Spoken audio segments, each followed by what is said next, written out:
खौफनाक कहानी।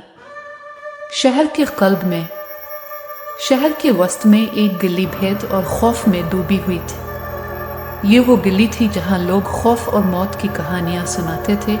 वो गली जहां चांदनी में साए रक्स करते थे और हुआ बंशी की तरह चीख रही थी। एक रात एलेक्स नामी एक नौजवान ने अपनी हिम्मत को आजमाने का फैसला किया और प्रीतोदित वाली सड़क पर चलने का फैसला किया।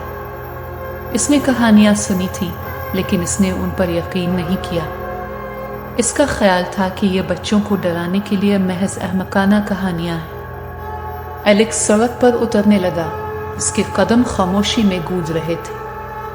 हुआ ठंडी और नम थी और दरख्तों में से सरसराहट की आवाज सिर्फ हुआ थी। चलते चलते एलेक्स ने अपने सीने में बेचैनी का एहसास बढ़ता हुआ महसूस किया।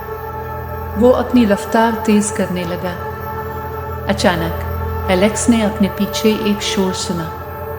उसने उधर उधर चक्कर लगाया, मगर वहां कोई नहीं था। उसने चलना जारी रखा, लेकिन वो इस एहसास को मुतज़लज़ल ना कर सका कि उसे देखा जा रहा है।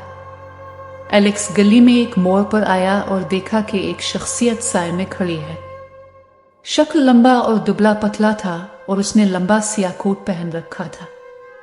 एलेक्स का दिल धड़कने लगा।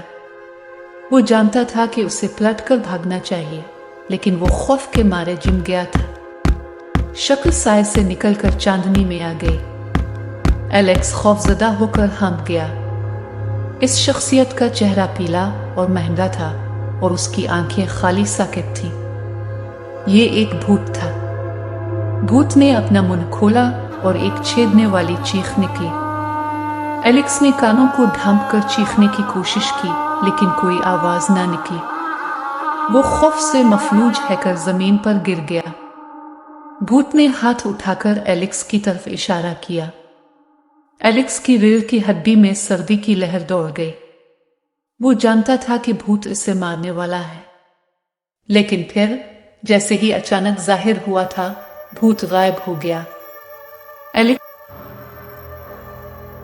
एलेक्स अपने पैरों पर झपटा और पीछे मुड़कर देखने की हिम्मत न करते हुए वापस गली की तरफ भागा। उसने अपने घर पहुंचने तक भागना नहीं छोड़ा। इसने जोर से दरवाजा बंद किया और इसे अपने पीछे लगा लिया। एलेक्स फिर कभी प्रीतोदित वाली सड़क पर नहीं चला, लेकिन बरसों बाद भी इसे वो रात याद है जो उसने भूत को देखा था, और उसे अब भी इसके बारे में डरावने ख्वाब आते हैं। शुक्रिया। इब्राहिम चैनल बरा करम पसंद करें और शेयर करें।